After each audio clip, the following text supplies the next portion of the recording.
Greetings, world. Us hairy game lords have been playing this. Deliverance. What do we think? Find out.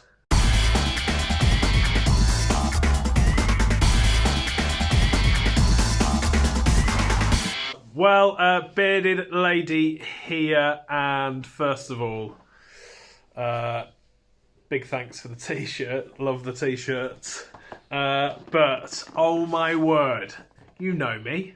I love artwork, and this game is full to the brim and flowing over with amazing artwork. Really, really love it. Love the look of the angels. What was the angel called that I had? What was he called? Usa or something like that? Uriel. I chose him because he had a magnificent beard. God, look at Dave the Grey knowing the names of all the angels. Brilliant. Our resident atheist prayed most of the time throughout this game and knows all the names of the angels. Who knew? So, artwork throughout this game is brilliant, absolutely brilliant. You've got the different player boards going on. You've got kind of like, oh, here we go, look at this. These... This dude here, this demon, we got to fight, and let's be honest, he's the lowest. He's like the lowest level demon. Yeah. He's the lowest level demon, and he kicked our butts big time. But I mean, this is a prototype that we have, and the component quality is really nice, just in the prototype. So it's nice, kind of thick boards there going on. Someone lob me an angel? Here we go. Here's one of the angels here. This is the angel of death. But so you've got kind of stats on this side, but then on this side you've got just some nice little bits and pieces. You've got the lore. You've got a bit of scripture, Bible stuff. Nice. You've got kind of like showing you the play style and what difficulty you may have, which I think Dave was like, "Oh, I've checked this out at the end, and maybe I shouldn't have used this one."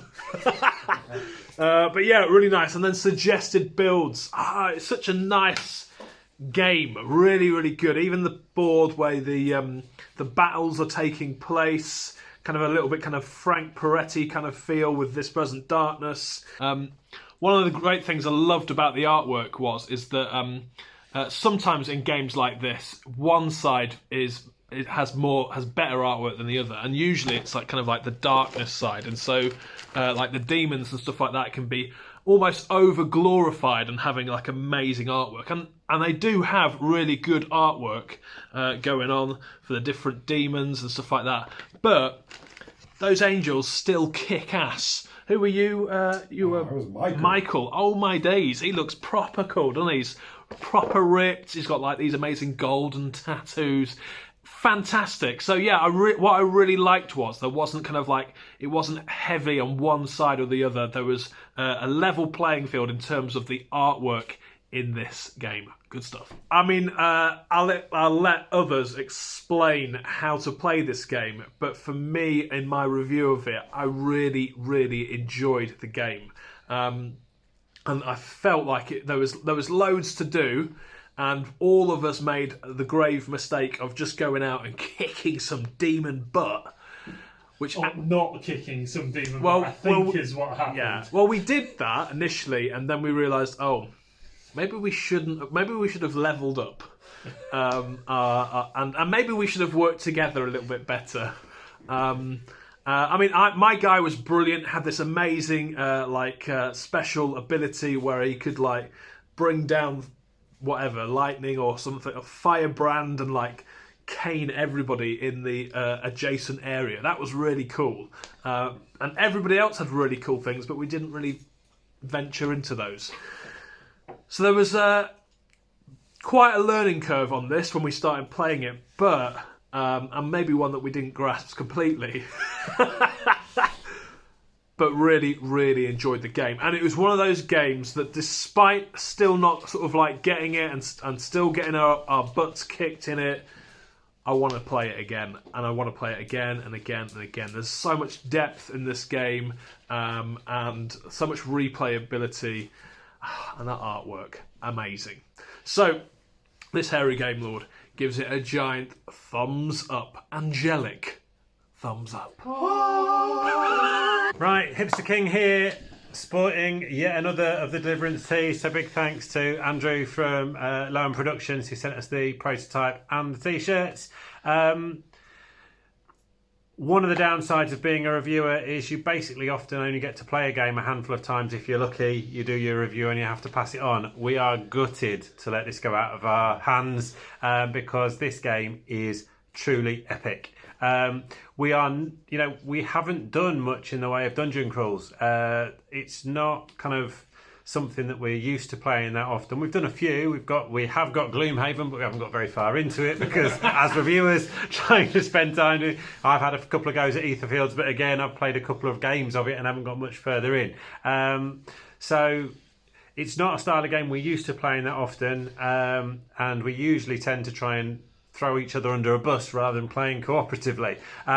So you could argue that the sort of fate was set before we started this game that we weren't going to do particularly well, but that didn't stop us really enjoying the game. One of the things I really liked was what's called the darkness track. So in essence, there are various parts of the game. There's the element of battling the demons that you have to do on the map, and you move around, you get close to them, and you have to kill them by sort of firing various bits at them and overcoming their health. And once you've cleared their health off they go off the board, and you gain some points towards levelling up at the end of the round.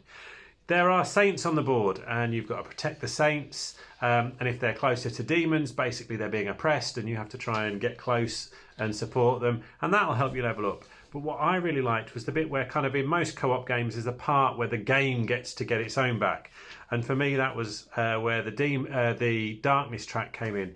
The darkness track is basically the world having an impact on the spiritual realm, I guess is how it's written. So I think, they've got a nice little bit of lore. So I think with one of ours, there was a whole lot of immorality going on, and there were unclean spirits. And as a result, if you were next to, because immorality affects relationships, if you were next to another angel or a saint, I think it was, you ended up having damage at the end of the turn. Peter and Dave's angels kept holding hands and getting hurt for it.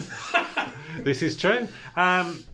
So you've got and basically when you start your round, you lay out the darkness cards, and you lay out the number of darkness cards, the number of angels you've got in play, and the number of saints that are oppressed. So you can be laying out a lot of cards, and there aren't many spaces. And the minute you start not being able to place cards, you've got to flip them, and you start getting hit by the negative impact. And if you flip them all and you still need to place, then you just get damage.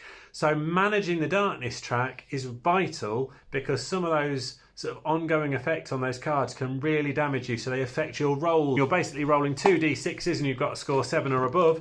But with some of those cards, it might have been that you need to get 8 or 9 above by the time they've got in. And if you don't get it, you take damage. So there's all these things that you've then got to decide. Do I deal with the darkness and sort out the world, or do I fight in the spiritual realm? And you've got this kind of, or do I protect some saints?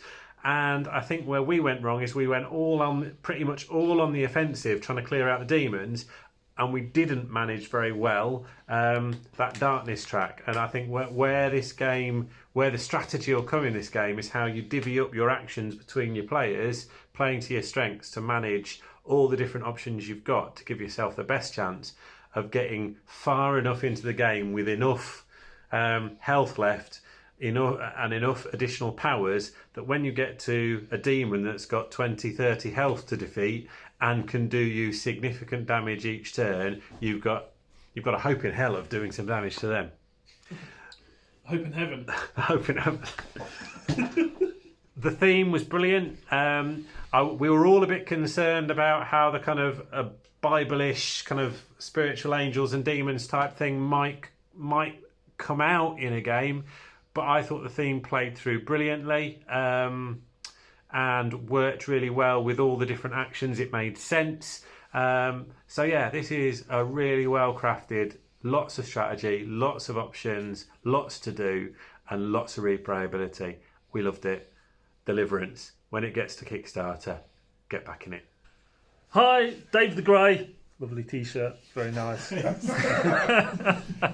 Now, I think Pete touched on it briefly. We tend to, go quite aggressive at each other in a lot of games. Sometimes passive-aggressive if it's supposed to be a cooperative game. And we do enjoy stabbing each other repeatedly. Probably in the front, I think, is more accurate than in the... We don't bother... Stabbing people in the back is so last year. It's full on just... but this game, you really do need, and I cannot emphasise this enough, to work as a team. If one of you is a fallen angel, it's all going to go wrong. Biblical joke. I got it. Have they got my joke? Nice. For instance... My guy, Azrael, is very much buffs and debuffs. So he can cast curses, he can afflict all the demons. However, they're all quite close ranged for that kind of thing. And when the rest of your team just scatters to the four corners of the map, and you're left there going... Doesn't work quite so well. And the bad guys, when sort of the big demon comes out, get sort of infinite move and then blats you. So you really do need to work out how you're going to work best as a team, especially sort of the strengths and weaknesses of your individual angels, because they should work really well together. The other one with Azrael is he gets extra stuff if he sort of moves over and through and past people. Which again, if you're sat in sad sack on your own, because Michael's over there, Uriel's over there, and you're just sat there in the middle, again, doesn't work quite so well. So this is, I think, something that would benefit people that know this kind of thing, but repeat playing as well, just to get used to how to work together as a team, which is something that we hairy game lords appear to be singularly bad at. But it was an awful lot of fun. It looks great, and it does have tons and tons of theme as well. So, definitely get backing this. And tell us your favourite angel. Slightly bearded James here. Look at the shirt. We've only got one shirt. We've just been passing the shirt around. Everyone else is topless. No, I'm just kidding. What a fantastic game. Oh my goodness. I'm so glad that we got to play this. And like Andrew said, just want to play it again. I wish we could play it again, but we've got to send it on. Oh man. So this game is brutal. It's so much fun as you go in. So you're at the gates of heaven, and boom, it's like go go go. We're the kind of angel SWAT team jumping down onto Earth, saving the mortals, kicking some butt.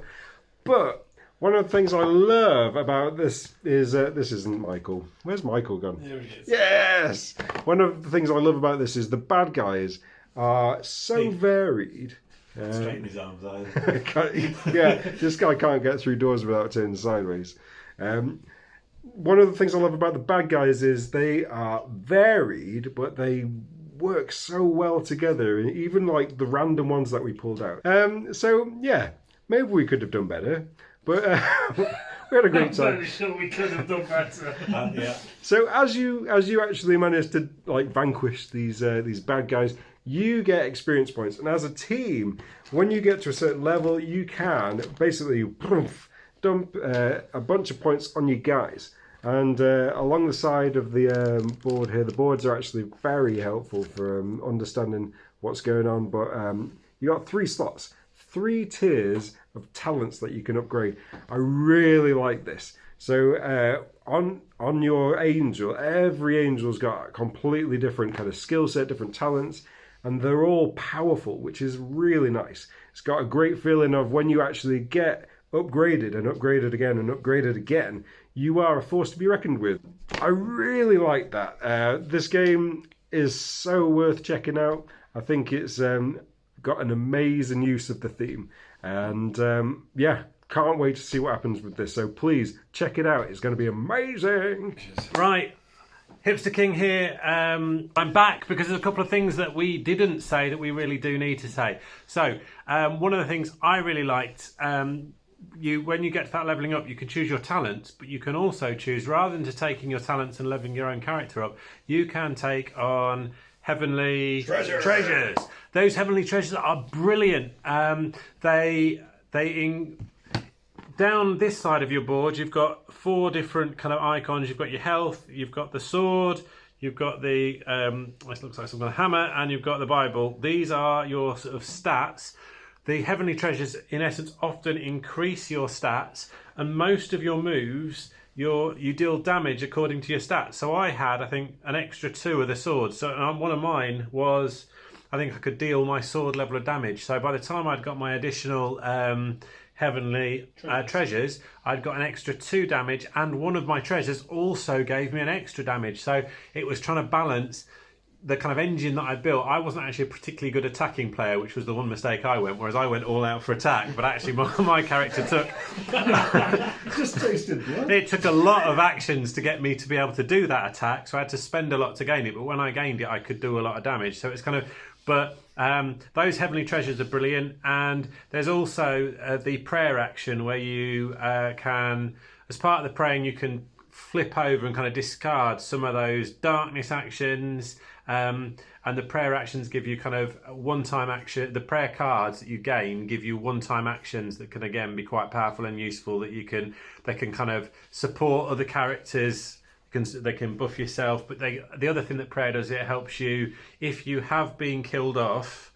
You can use prayer to come back, can't you? As if the downside is you only come back with minimum health, but at least you can come back in, maybe take a couple of do a couple of actions before probably going back up to heaven, recharging a little bit and coming back down. They're the other bits, but there's one more thing. We've been talking about the game that we played. We played the skirmish mode, if you like, where basically you play 2 rounds. A round against the standard demons, and then the second round you play against some standard demons, but you swap one of those out and put in one of the big demons. That was immense. But that's the tip of the iceberg in this box, because if you look at the Kickstarter, you're not just getting skirmish mode. There is a full campaign mode in here, which in terms of the level of replayability, for those of you who don't just want sort of we quite enjoy standalone games that you get to play a few times, because that's kind of what we do. But for those of you that want an experience that will last and you can come back to and grow and develop, and your character can develop over time, the campaign mode in here will give you that. There'll be a campaign book that sets up the different stories as you go through, and you can continue to level your character up throughout the stories. So in terms of building those talents over time, and the demons can also get different talents, which again makes them very different to fight. So you're not just going to be fighting, oh, it's the imps again, they fight like this, or it's this demon that we've beaten already. You give him some different talents and he changes the way he attacks and the way he works. So there's a whole lot of extra stuff in this game. So this isn't just a flash in the pan, a couple of games and it's brilliant and you leave it and that's it. For those of you that are wanting to invest in something that will last a lot longer, this has got the opportunity for that as well. They've really spent their time building this, and it's clear that when we've played it, this is a game that is absolutely ready to get onto your shelves. Sometimes we play games and they're still in development. This is the finished article, so definitely get behind it.